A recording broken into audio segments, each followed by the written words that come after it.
Saglit lang natin tinira. Hindi lumalamig na 10TR package aircon. So sira lang yung magnetic contactor, kaya hindi lumalamig. So ito yung gagawin natin. Part time namin ang kasama ko. So 10TR na train package aircon, hindi lumalamig.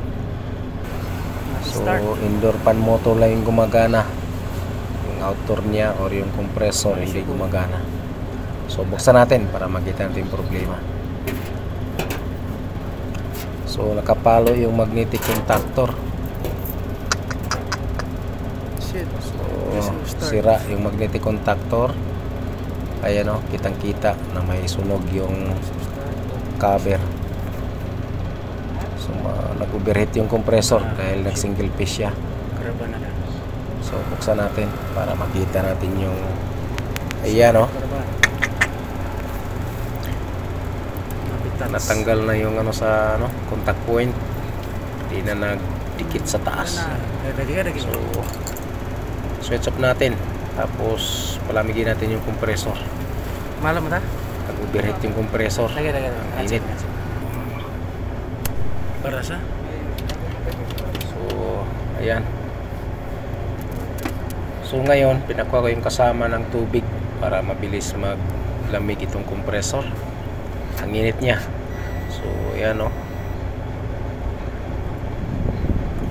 So open yung overload niya.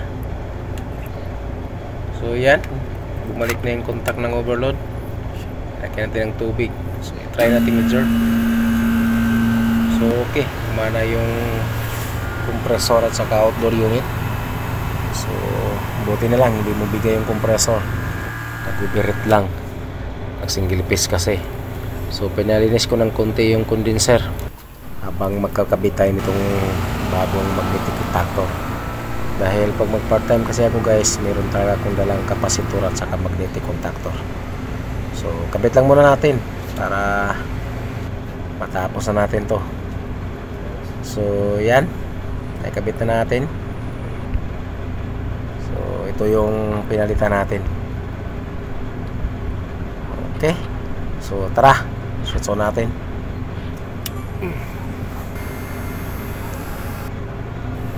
So yan, gumana na. So ito yung running ampere. So okay na. So yun lang yung naging problema, yung magnetic contactor. Pwede na to guys, 350 SR part time. Okay.